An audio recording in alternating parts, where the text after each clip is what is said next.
à faire en sorte qu'ils soient moins débordés. Monsieur le Président, j'ai pas entendu de réponse de la part du premier ministre. Le Canada est un des pays les plus vaccinés au monde. Près de 90 % des gens au Canada sont vaccinés, comme l'a dit le premier ministre. Est-ce que le premier ministre s'attend à ce que 100 % des Canadiens soient vaccinés pour commencer à penser à présenter un plan de réouverture de notre économie et mettre fin à l'obligation vaccinale, Monsieur le Président? La question est claire. Est-ce que c'est l'objectif du premier ministre d'attendre que 100 % des Canadiens soient vaccinés pour commencer à redonner de l'espoir aux gens? Oui ou non?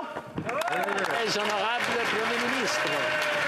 Monsieur le Président, le Parti conservateur du Canada a passé les 2 dernières semaines à approuver et à encourager ces barrages érigés à travers le pays. La chef du Parti conservateur et son équipe ont été les plus ardents porte-parole, allant même jusqu'à promouvoir le financement de ces barricades. Ces actions ont des conséquences désastreuses pour nos emplois, pour le commerce, pour les obstructions dans nos communautés, pour les familles.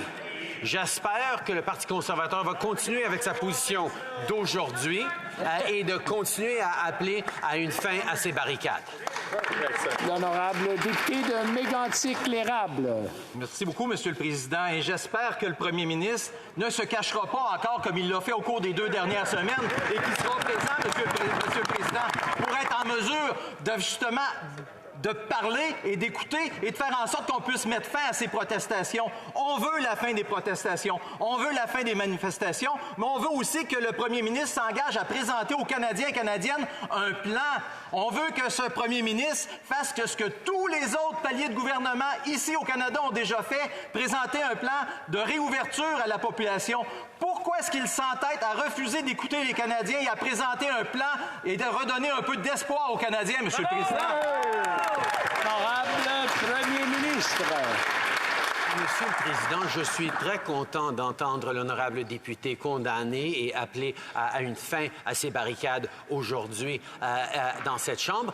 J'espère qu'il va pouvoir convaincre ses collègues au Parti conservateur aussi d'arrêter d'appuyer et d'encourager ces barricades, d'encourager ces manifestants qui font mal au commerce, qui font mal aux emplois, qui font mal aux chaînes d'approvisionnement, qui font mal aux Canadiens dans les communautés à travers le pays. Il est temps que ces barricades terminent et le Parti conservateur doit être sans équivoque là-dessus.